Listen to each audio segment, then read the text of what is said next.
Newsfirst Newsline with Faraz Shaukat Ali.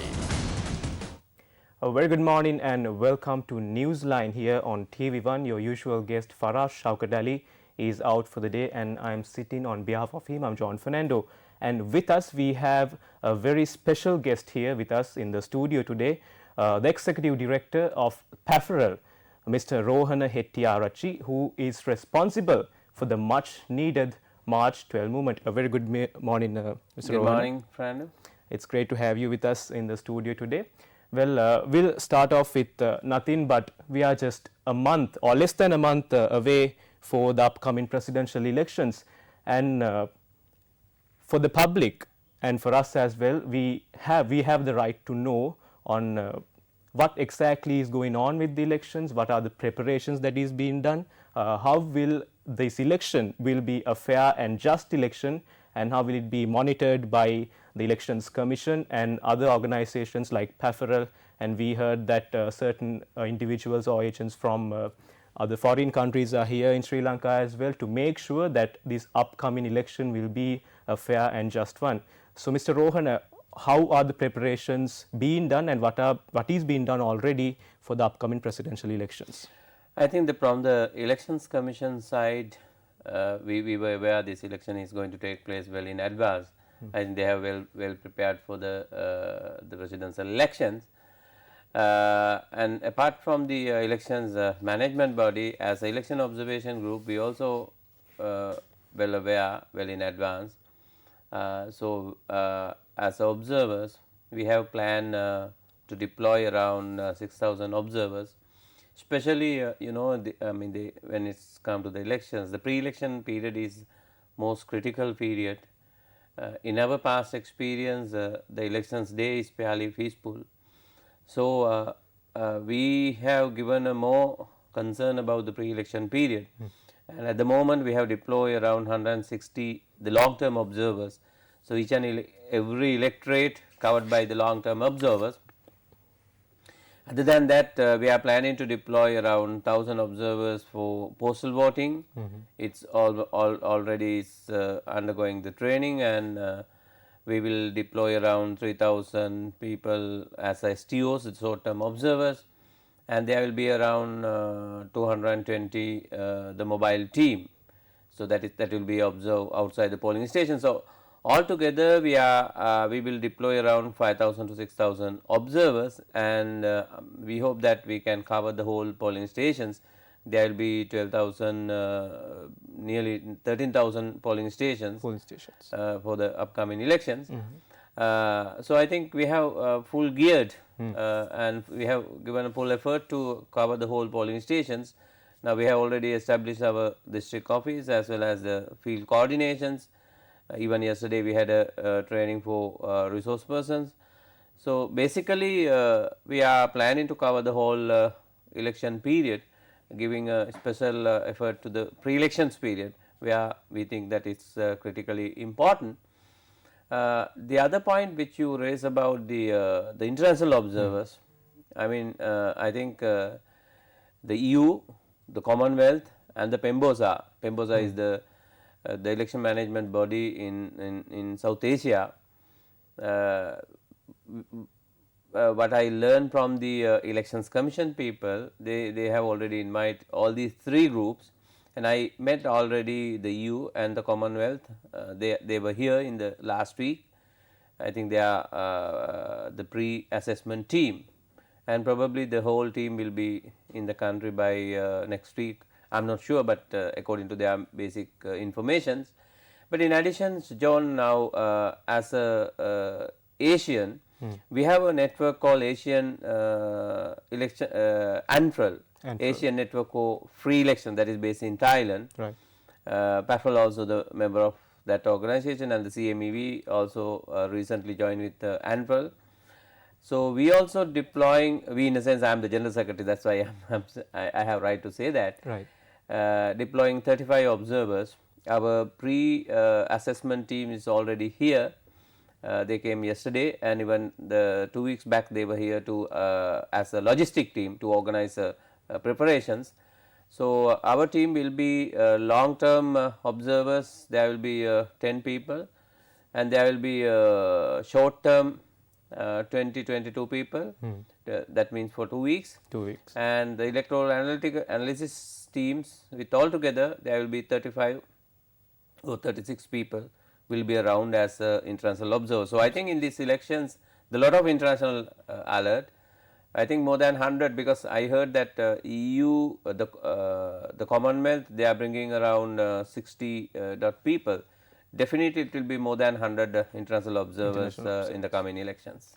Well, Mr. Rohana, what sort of an impact would it make in the Sri Lankan elections or the upcoming presidential elections when certain bodies, international bodies especially, are interested in making sure that Sri Lanka does have a fair and just election? What sort of impact would it make on the Elections Commission, on the general public, and especially the candidates who are running for presidency? What kind of a pressure or impact would it make actually? I think it generally it will build the confidence of the voters, it will build the confidence of the political party and the candidates, and also it will build it will be support for the local observer group and the elections management body as well.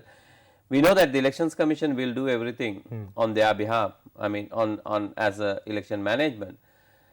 Nothing wrong with them, but when the international observers are there, everybody will extra careful what they do, and in our past experience in early 2000, the last 2010 elections and also 2015 elections, so the international observers presence was really important. It make big difference with the political party as well as the voters, especially in the north and east. In these elections also, I think it will help us to build the confidence of the people. But other than that, the international observers can take this message to the world and how the Sri Lankan election system went, whether it is a free and fair manner. But in my experience, John, I have been observed across Asia, except India, South Korea, and I mean Japan and some other countries fairly okay. But some of our regional countries, compare with our regional countries, the Sri Lankan elections is acceptable. I mean, we are giving fair opportunity for voters to franchise their right. During the pre-elections campaign, there are so many things happening, but in the overall picture, I think Sri Lanka is much better compared with other regions. So, the international community can take this message to the world, how the elections went in Sri Lanka, whether it is a fair, peaceful manner, whether it is how the election management body, how is the observation, how the voters, the voting pattern. So, they can take all these messages to the international community. That will be also advantage for whoever come in as a president in this country. It will help him or I mean basically her. There is only one lady candidate. Basically, it will help them to get international support after whoever get elected, because in case if the international committee realize that elections is not free and fair, it is not acceptable, then whoever coming in the future, they will not get support from the international community, because you know, as an Asian country, we need to, without the international support, sometimes financial assistance, it may be little difficult. I am not saying you can't, but you can, but it will be helpful. So, when we have a pre-fair elections and if it is message goes to the international community, so that will be advantage for the next president in this country. Well, definitely, Mr. Rohana, we saw in our political sphere here in the country certain incidents in the political sphere did deteriorate our democratic image in front of the international community. But I am sure, well, if this upcoming elections will be a just and fair election, it will definitely take the message to the international community. Well, when we take a look at violence regarded to elections, well, if we take a look at the past, we know before an election and even during an election at polling stations, certain acts or certain individuals or certain, well, let's say political parties, certain incidents do happen that which goes against the election rules or regulations. But if you compare from the past and up to now, we have 1 month or less than 1 month for the elections, and already the Elections Commission had stated that 1034 complaints have been received by them for in regard to violence regard to elections. So what's your take on when you look at the past and the future and the present at the moment? Has it improved? Has it been worse? What's your take on that? Of course, I think even the Elections Commission's the number 1000 numbers, it's not really violence, it's a violation, mostly the violations. I think there are a few violence also take place. According to our information, I think 141 complaints we have received, but only 3 or 4 complaints related to violence. I mean, it's really, I mean, compared with the past, it's really a big improvement. Big improvement. I wonder whether you can remember in 2000, early 2000 and 2000, before 2004 actually. In 2000, I can't remember whether it is at 2001 or 2003 exactly, but it's one place there are about 7-8 people shot and die, and every elections there were burning, shooting, murders we have reported before 2005.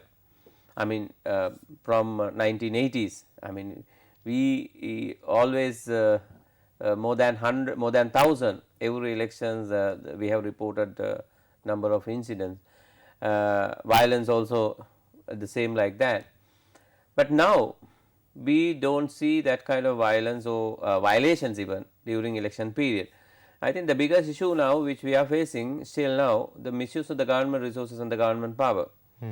So this is the really big improvement on the violence side, and people also not engaged with the political party to make a violence. I think one of the critical why we how we came this how we changed this situation, especially I think because of the posters and cutout. Now I mean I do not think that you can see the posters and cutout in the main cities. I mean there are some areas especially in the village level, but people are not interesting to put up the posters and cutout, or even the political party, not like that. Now they are more using the social media and mainstreaming media.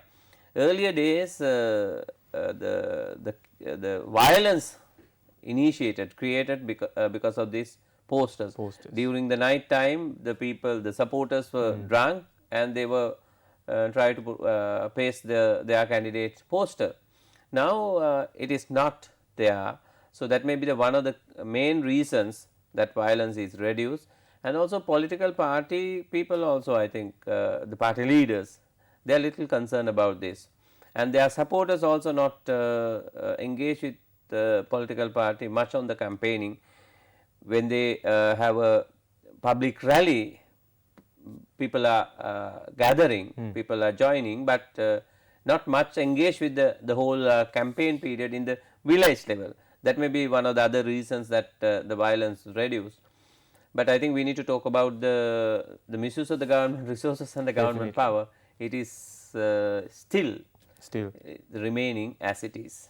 As in, so what Mr. Rohan, you are exactly saying is this government resources or government power is being misused when it comes to political campaigning. Exactly. I think you can remember in 2015, the President Secretary is the highest the government servant in the Sri Lankan administrative structure. The President Secretary himself violated the elections law.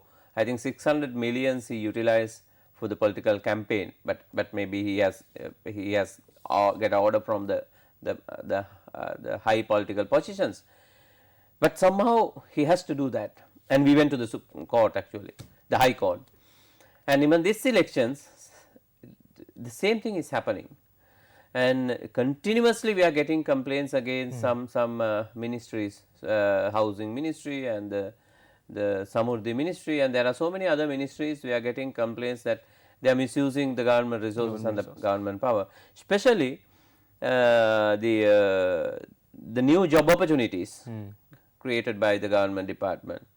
And immediately after the announcement of the elections, there were some they created and they have given a job opportunity. Now, unfortunately, now it's very close to the elections. Still, they are continuing.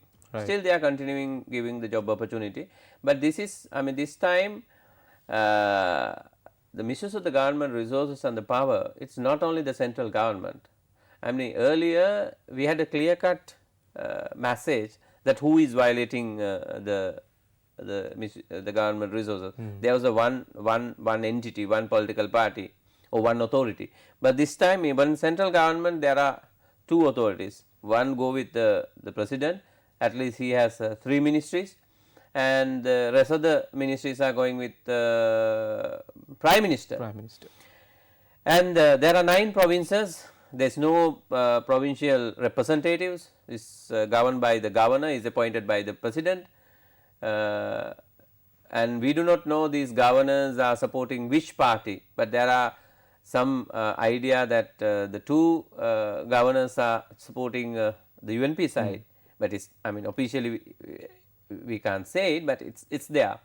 I mean, we can see, but the rest of the governors, 7 governors, we do not know where they support, but the provincial council also misuse the government resource and the power. They have very recently they have given the teaching appointment. In fact, pastoral volunteers also join with this teaching appointment. They also got the teaching appointment. And the local council mainly majorities go with the SLPAP, and there are some with the UNP and some other political parties. They also misusing the government resources and the government power. So, misusing the government resources and the power, the job opportunity, the development programs and welfare schemes, and sometimes they use government offices, government vehicles, government buildings for political propaganda, and it will get the advantage for one political party or one candidate. So, this is not really good for free and fair elections, because we are talking about the equal playing field. If you are to have a free fair elections, that is one of the main conditions, equal playing field. So, I think up to now with related to the government resources, the equal playing field is not there. It's not there, and definitely we saw how your pastoral organization, especially the March 12 movement, was responsible for establishing equal and play field for all the presidential candidates when you had all presidential candidates on one stage to address before the public. And we know that the March 12 movement did make a huge impact on the political sphere for the elections in Sri Lanka here. So, what exactly have you got this time in order to make sure such a movement or such an impact is made for this year's presidential election?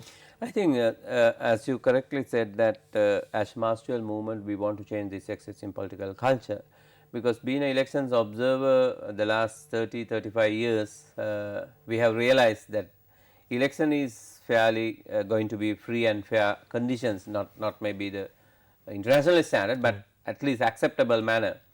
So, the quality of the people, quality of the representative is the big issue. So, that is why we try to initiate this March 12 movement. I think it is running well now. A lot of the civil society, business community, trade union, so all are in one platform, and we are, as you mentioned, the last 5th October, we were able to organize this public platform for the candidate. Unfortunately, one candidate not join with us, but generally it's really success. And also I am happy now after the public platform, now there are many other groups also trying to do a similar kind of things. So, the last week I got one environment group CEJ, so they also going to organize similar platform, not maybe the main candidate, but they are the main groups to discuss about the environment. And also yesterday I got a call from the academic side, university people, the economics groups, they also going to start similar discussions with related to economic issues. Right. So, they are trying to bring the candidate or their close group to discuss about how they are going to develop the economy in this country. I think this is what really we want. So, there are many people outside our immediate circle, they are working on this the same area. So, end of the day everything will impact together. So, I think I trust, I believe within next 10 years period we can make big difference in this country. Yes, Mr. Rohan, during the past biggest, I mean, major issue that we noticed when it comes to the political sphere here in Sri Lanka is first that the professionals or the educated public left out from the political sphere and stopped being involved in politics. But right now we can see professionals, they organize such forums and get the presidential candidates, and they discuss the issues that the country will face maybe in the upcoming years. But for up to now, we have, like I mentioned, more than less than a month left for the presidential elections. Yet, certain political certain candidates have yet not issued or put forward in front of the public their manifestos. I think I heard that the main the parties are going to publicize their manifestos within weeks and 10 days period from the major parties. That is really important area. That is what the public bond with the political party and the general public, the voters. Actually, they should have publicized this well in advance. Then only the people can discuss the differences between the main, at least the main two. They can take it and they can discuss what are their agriculture policy, what are their economic policy, what are their foreign policy, I mean certain important areas. I think I would like to suggest Sirasa or Newsline or I mean Sirasa, you have a lot of TV channel, the Sinhala, Tamil and English. So, you need to bring these because within a very short period people may not aware or people may not have a chance to take these manifestos and read all those things. I think we need to assist the voters in this country to bring these manifestos together. I do not know whether we can invite at least the main 2-3 candidates in one platform again in the TV station and debate or discuss their manifestos. If not, we can take their manifestos, we can evaluate, we can bring the different manifestos and we can analyze what will be the best. I think we should not tell the public that which one is the best, but we need to elaborate what are their policies on economics, what are their policies on the agriculture, what are their policies on environment, something like that, where the peoples is really concerned, I mean certain areas in this country. So, if we can bring these manifestos and discuss and open for public with the TV live telecast or maybe the recorded whatever, then people will get some sort of idea and they can select who is the best for the country, because we are going to select the head of the state.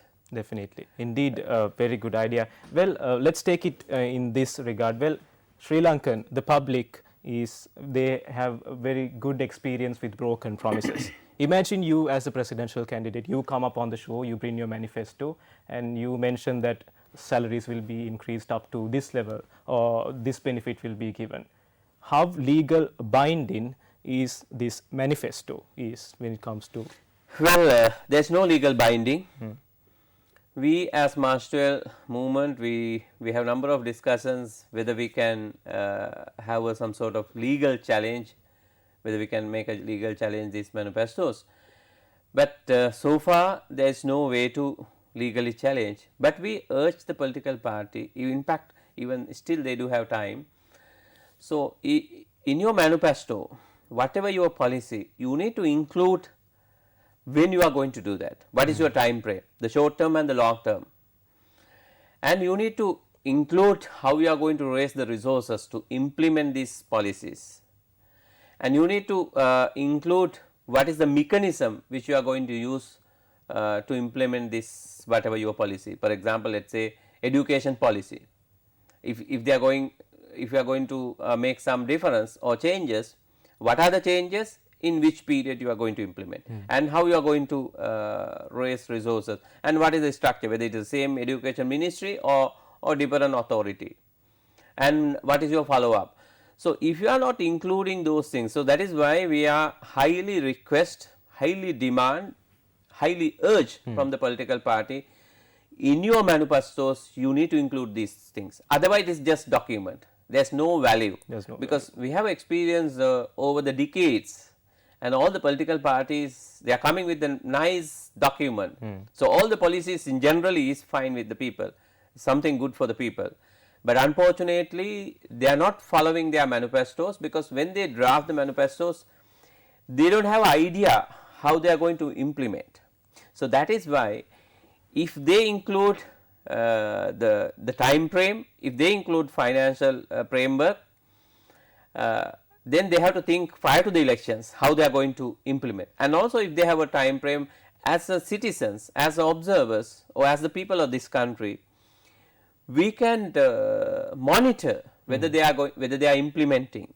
So, as March 12 movement, we have a plan now. We have initial discussions we had. We are going to monitor their manifestos, whether whoever come into power, we will focus on their manifestos, and we will see whether they implement within the time, the given time frame.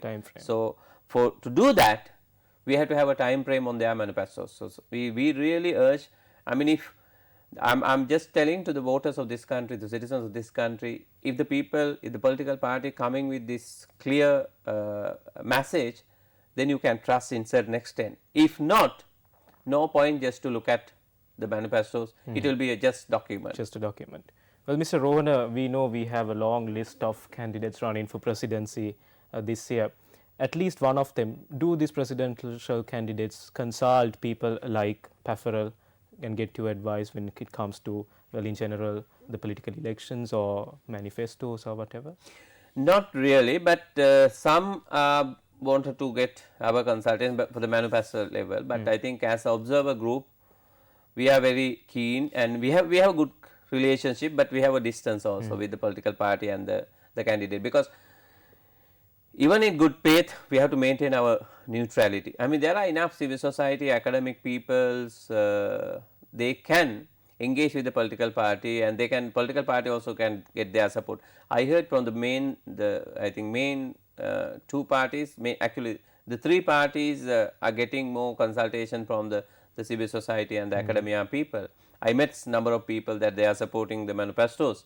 I think the manifesto, in the coming manifestos, will be fairly good document, but still we are waiting whether they have include the time frame and the financial part, and also the structure. I think they do not want to consult PAFROL or any other monitoring organizations. I mean, the monitoring organization should remain as a monitoring organization, but there are enough people in this country who can contribute this kind of document. I think they do at the moment. So, we are waiting, we hope that they will bring with the fruitful document to the people. I mean, because they are taking more time to draft their manifestos, because I heard some parties were planned a week ago to publicize. Now, I think they are trying to get more time to come up with the proper documents. So, we wait and see. Well, Mr. Rohana, coming back to our our main topic, violations or regarding to the elections, when it comes to, well, as you mentioned, posters are down, well, stakes for the environment, good thing for the environment, but when we take a look at social media, at the moment we can see that political parties or certain individuals are manipulating the tools, the social tools, in order for their own personal benefit gains, selfish gains rather, by spreading fake rumors or fake news about certain political candidates, which in fact changes the whole image on which the general public views a certain candidate. Your PAFROL organization and election monitoring groups, if social media, is it off boundaries, or do you have rules and regulations, or some certain sort of program to curb fake news and stuff that happens on the social media? I think the basic, the social media came into the scene on last 2015 elections. So, before that we did not have much influence from the social media, but in these elections, as you correctly mentioned, the social media is playing a bigger role in positively and negatively both. So, the election commission has given a clear cut guidelines, and I also noticed that the Facebook owners group also in Sri Lanka now, they also setting up certain guidance. And as PAFREL, the last Friday we established a small team to monitor the social media. So, hopefully within maybe by this week we will be in well establish the system, and we can come back with what we have already monitored. But at the moment we had a good discussions with the Elections Commission people, because Election Commissioner has appointed a special commissioner to work with the social media group. They call it EDR, and we have already discussed with last Saturday. We have discussed with the Facebook representative here, and also the Twitter representative was here. What we are trying to do is, as you mentioned again, there is hate speech, misinformation, disinformations.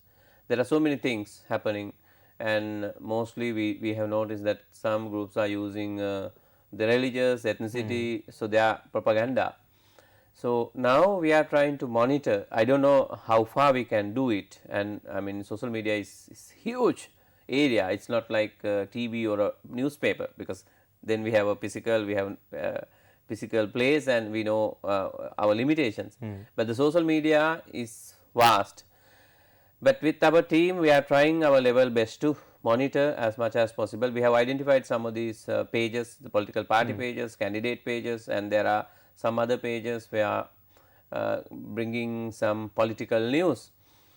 So, based on that, we established this unit. What we do is there is a two way of perusing, the automatic perusing and also the manual checking.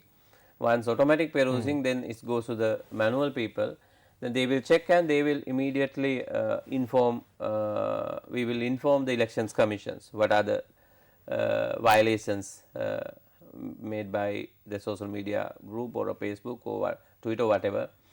Then the elections commission, because there is a fast track with the Facebook owners group. So, within short period, maybe within couple of hours period, if something going wrong, if the elections commission also comment on that, the Facebook group also, because Facebook do have their own criteria, there is own reporting system, even you and me can report, but it will take time to take actions. But in this system, if when we go with the election commission, they will take immediate actions, but it has to be go with their criteria also. Then they will take immediate actions. They may block the Facebook, or maybe completely they can remove. It is up to them. As a initial, as a first step, this is the first time which we are going to. I think nobody is here monitoring the social media during elections before before this election. So, this is the first initiative. So, we will try our level best to do something, but we have to wait and see how it will success. Definitely. Now, we can see how much of an impact social media is making in the political sphere, in the elections, in the upcoming elections, but advertising on social media, campaigning on social media is not cheap. It reaches a large mass of people. When it comes to financing these political campaigns on social media, is it an issue, or is it another instance where public resources is violated? Well, in this country again, unfortunately, we do not have campaign finance regulations, where we have been working with this last 3 years. We have draft campaign finance regulations, and with consultation with the Elections Commission, and at the same time the Election Commission also, not the same time, after a year's period, they have drafted another campaign finance regulation, the law. Now, it went to the cabinet, went to the legal department, legal draftment, and also come back to the cabinet. There are 2 steps now. It has to go to the parliament, and second reading, first reading, second reading, it has to pass. But I think before next parliamentary elections, most probably we will have this campaign finance regulations. But up to now, we do not have the any law related to this. But as you mentioned, that we know that there are a lot of money get involved with social media as well as the mainstreaming media. And now the Manjula Gajanayaka is the CMEV, Center for Election Violence Monitoring. They are doing tracking on media, mainstreaming media, how the candidate and their groups utilizing the big money on their campaigning. But the social media, which I learned yesterday, the similar type of program we had in the one of the Facebook page, citizens reporting something. So one of our colleagues said that not just publicize they are getting money for publicize, but at the same time they got offer not to publicize also. I mean the different groups. I mean for example, it's some groups giving money for you to publicize certain things, or you yourself decide to publicize certain things. Then the other part of the different political party or opposite political party will come and say, okay, don't do this, don't publicize, and we will pay this amount of money, maybe the millions. So I think the money involvement in this politics is fairly high, and I can tell you, I mean the last local elections, the one candidate in the small village, he utilized around 40 million Sri Lankan rupees. It's not a simple things. It's a huge money.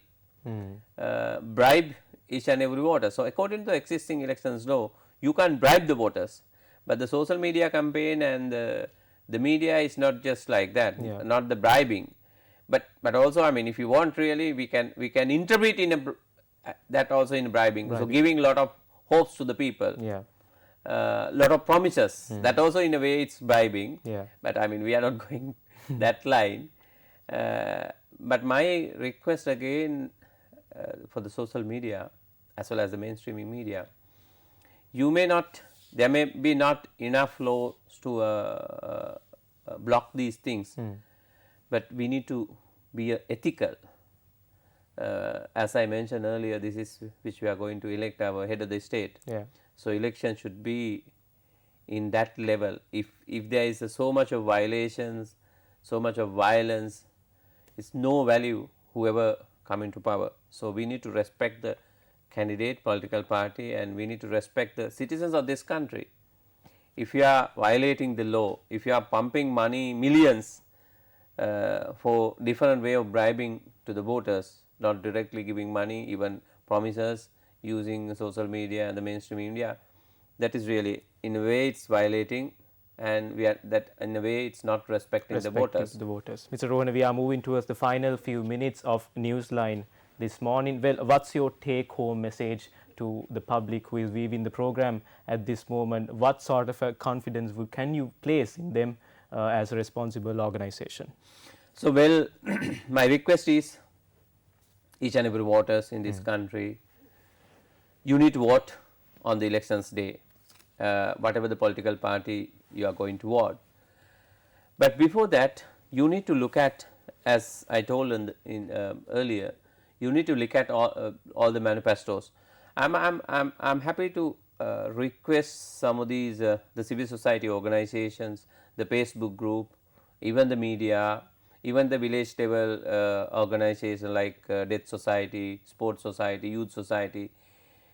You can bring these manifestos and you can analyze and you can tell the public, because general public, even the village level people, they may not in a position to find out these manifestos, and they may not in a position to read all these manifestos and evaluate or compare. But the media, the social media, academic people and the village level organizations, so they can get these manifestos and they can evaluate this. So that is one of my requests. And also voters should not engage any illegal things during elections campaigning period, because if you are not supporting the political party in that way, so they can't manipulate, so they can't violate the elections law.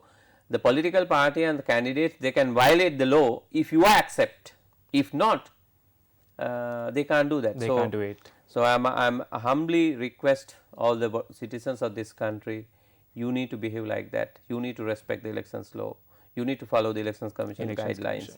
Then we will have a fair elections. I think we are going in a good move now compared with the past decades. Definitely. Thank you very much, Mr. Rohan Hettiarajah. As long as organizations such as PAFREL and other monitoring groups are in place, the citizens or the eligible voters of the Sri Lanka can ensure that elections will be fair and just. Well, we were in conversation with the Executive Director of Pafferal, Rohana Hettiarachchi. Thank you very much, sir, for being on the program today. Well, that's the way it was on Newsline. Take care and God bless.